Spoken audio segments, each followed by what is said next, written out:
ഇന്ന് നമ്മൾ ഉണ്ടാക്കാൻ പോകുന്നത് ഒരു സ്പൈസി പൊട്ടാറ്റോ ഫ്രൈ ആണ്. ഉരുളക്കിഴങ്ങ് വീട്ടിലുണ്ടെങ്കിൽ കുറഞ്ഞ സാധനങ്ങൾ കൊണ്ട് തന്നെ നമുക്ക് പെട്ടെന്ന് ഇത് ഉണ്ടാക്കിയെടുക്കാൻ പറ്റും. അപ്പോൾ നമുക്കിതെങ്ങനെ ഉണ്ടാക്കാൻ നോക്കാം. ആദ്യം നമുക്കിതിലേക്ക് ചെറിയൊരു അരപ്പ് തയ്യാറാക്കണം. അതിനായിട്ട് മിക്സിയുടെ ചെറിയ ജാറിലേക്ക് 1/2 കപ്പ് തേങ്ങ ഇട്ടെടുക്കാം. ഇതിലേക്ക് എരിവിനായിട്ട് 2 പച്ചമുളകാണ് ഇട്ടെടുക്കുന്നത്. ഇത് അത്യാവശ്യം സ്പൈസി ആയിട്ടുള്ളൊരു പൊട്ടാറ്റോ ഫ്രൈ ആണ്, അതുകൊണ്ട് 2 പച്ചമുളക് ഇട്ടെടുത്തിട്ടുണ്ട്. ഇനി ഇതിലേക്ക് 6 അല്ലി വെളുത്തുള്ളിയും കൂടി ഇട്ടെടുക്കാം. വലിയ വെളുത്തുള്ളിയാണെന്നുവെച്ചെങ്കിൽ ഒരു 4 വെളുത്തുള്ളി ഇട്ടെടുത്താൽ മതി. ഇനി 1/2 ടീസ്പൂൺ അളവിൽ ചെറിയ ജീരകം ഇട്ടെടുത്തിട്ടുണ്ട്. ഇനി കുറച്ച് കറിവേപ്പിലയും കൂടി ഇട്ടെടുക്കാം. ഇനി 1/4 ടീസ്പൂൺ അളവിൽ മഞ്ഞൾപ്പൊടിയും കൂടി ഇട്ടെടുത്തിട്ട് ഒന്ന് അരച്ചെടുക്കാം. നല്ലോണം ഫൈനായിട്ട് അരച്ചെടുക്കണ്ട, ചെറുതായിട്ടൊന്ന് ചതച്ചെടുത്താൽ മതി. അരപ്പ് റെഡി ആയിട്ടുണ്ട്. ഇനി നമുക്കിത് ഉണ്ടാക്കാനായിട്ട് ഒരു ചട്ടി അടുപ്പത്ത് വെക്കാം. ചട്ടി നല്ലോണം ചൂടായി വന്നാൽ ഇതിലേക്ക് 2 ടീസ്പൂൺ വെളിച്ചെണ്ണ ഒഴിച്ചു കൊടുക്കാം. എണ്ണ ചൂടായതിന് ശേഷം 1 ടീസ്പൂൺ കടുക് ഇട്ട് കൊടുക്കാം. കടുക് നല്ലോണം പൊട്ടി വന്നാൽ കുറച്ച് കറിവേപ്പില ഇട്ട് കൊടുക്കാം. ഇതിൻ്റെ കൂടെ തന്നെ ഇതിലേക്ക് 2 വറ്റൽമുളക് പൊട്ടിച്ചിട്ട് കൊടുക്കുന്നുണ്ട്.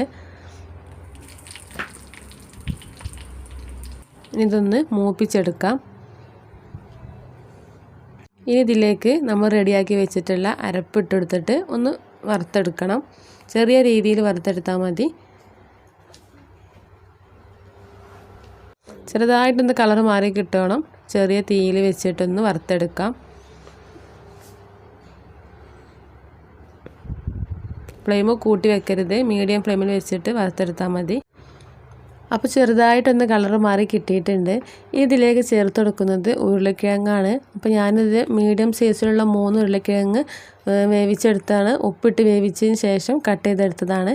അതിലേക്ക് ഇട്ടുകൊടുക്കാം. ഇതിലേക്ക് കുറച്ച് ഉപ്പും കൂടി ചേർത്ത് കൊടുക്കാം. നമ്മൾ ഉരുളക്കിഴങ്ങ് ഉപ്പിട്ട് വേവിച്ചെടുത്തതാണ്, എന്നാലും ഈ മസാലയിലേക്കുള്ള കുറച്ച് ഉപ്പ് കൂടി ചേർത്ത് കൊടുക്കാം. എന്നിട്ട് നന്നായിട്ടൊന്ന് മിക്സ് ചെയ്തെടുക്കാം.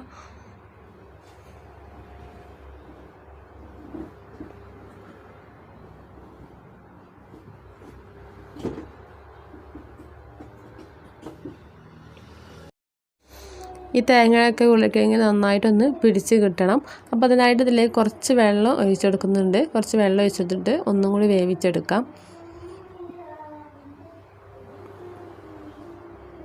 നന്നായിട്ട് മിക്സാക്കി കൊടുക്കാം.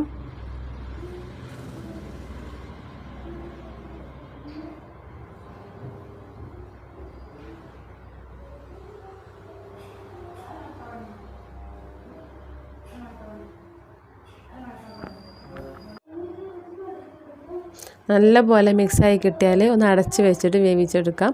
ഏകദേശം ഒരു 3 മിനിറ്റോളം അടച്ച് വെച്ചിട്ട് വേവിച്ചെടുക്കാം. അപ്പോൾ നമ്മളത് അടച്ച് വെച്ചിട്ട് 3 മിനിറ്റ് ആയിട്ടുണ്ട്. 3 മിനിറ്റ് മീഡിയം ഫ്ലെയിമിലാണ് വെച്ചിട്ടുള്ളത്. ഇന്ന് തുറന്ന് നോക്കാം.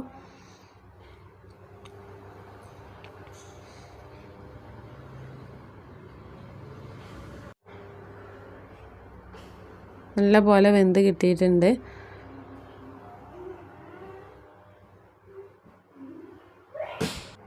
അപ്പോൾ ഇത്രയേ ഉള്ളൂ, നമ്മുടെ സ്പൈസി പൊട്ടാറ്റോ ഫ്രൈ ഇവിടെ റെഡി ആയിട്ടുണ്ട്. നിങ്ങളെല്ലാവരും ട്രൈ ചെയ്ത് നോക്കുക. നല്ല ടേസ്റ്റാണ് കഴിക്കാനായിട്ട്. ചോറിൻ്റെയും ചപ്പാത്തിയുടെയും കൂടെ കഴിക്കാൻ നല്ല ടേസ്റ്റാണ്.